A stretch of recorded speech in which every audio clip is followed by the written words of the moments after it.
Gagasan itu asupan pokok demokrasi berkualitas. Gagasan mesti dipertarungkan. Yang terbaik akan menang. Semakin banyak politik gagasan mengisi panggung, politik identitas tak punya tempat bernaung. Simak Gagasan UKI.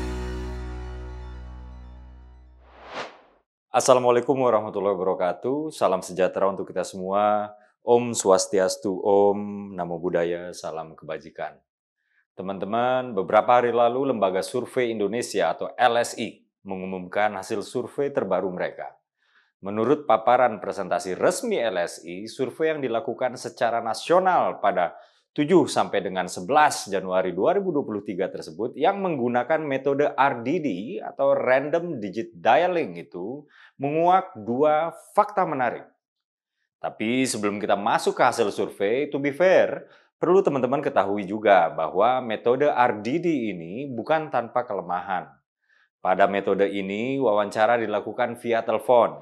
Ini artinya ada potensi bias kelas sosial karena tidak semua orang memiliki telepon. Dan tidak setiap orang yang memiliki telepon punya sambungan kepada provider. Biasanya yang tak memiliki keduanya tadi itu adalah kelompok miskin atau yang hidup di bawah garis kemiskinan. Oke, kita lanjut ke hasil survei. Pertama, elektabilitas Pak Ganjar Pranowo tak terbendung lagi. Dikutip dari kantor berita kompas.com, Pak Ganjar lagi-lagi mengungguli bakal capres lainnya yang tersedia di bursa. Seperti biasa, yang unggul adalah Ganjar Pranowo 27%, diikuti oleh Anies Baswedan sekitar 17%, lalu Prabowo Subianto 16%.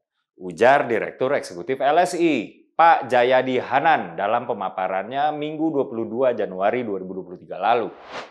Ini sih nggak heran ya, memang Pak Ganjar itu gudangnya prestasi. Dirasakan warga Jateng, disaksikan satu Indonesia. Udah begitu, beliau juga komunikatif dengan akar rumput. Sering turun ke bawah. Belum lagi kita bicara betapa beliau begitu aktif menjangkau akar rumput melalui media sosial. Tadi saya bilang prestasi. Ya, misalnya keberhasilan Pak Ganjar menekan jumlah orang miskin di Jateng sebanyak 1 juta jiwa kurang lebih ya, sejak dilantik pada 2013 lalu.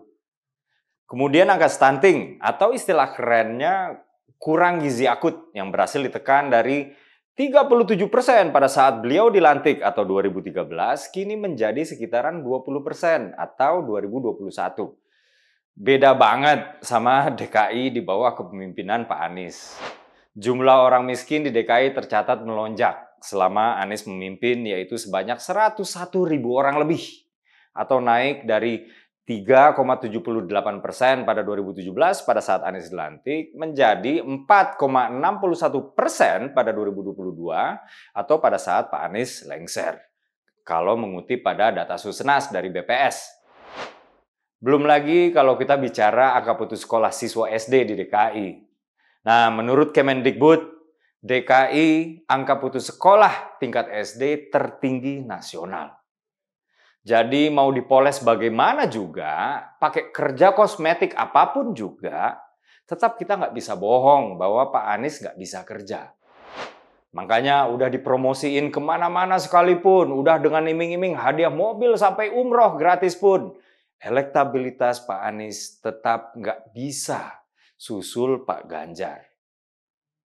Kedua, senada dengan temuan indikator, LSI juga bilang bahwa dukungan terhadap Pak Ganjar berbanding positif dengan kepuasan publik terhadap kinerja Pak Jokowi.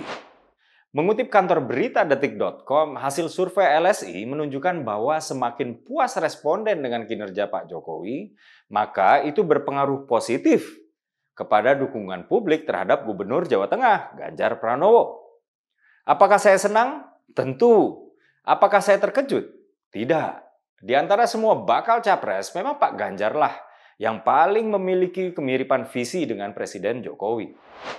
Komitmen Pak Ganjar dalam menanggulangi kemiskinan mirip Pak Jokowi.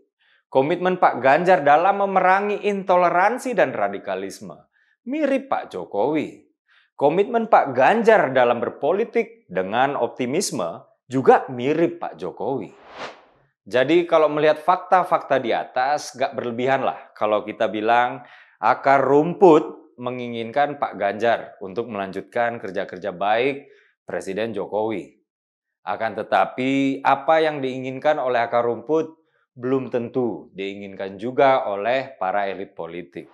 Sampai dengan hari ini cuma PSI yang dengan gamblang mendukung Pak Ganjar sebagai capres. Tentu, kita semua doakan agar ada partai-partai lain yang ikut mendukung Pak Ganjar. Seperti pepatah pro-demokrasi berbahasa Latin, Vox Populi Vox Dei, atau suara rakyat adalah suara Tuhan. Di dalam iklim demokrasi yang sehat, aspirasi bergerak dari bawah ke atas, bukan sebaliknya. Saya Dede Prayudi, wassalamualaikum warahmatullahi wabarakatuh.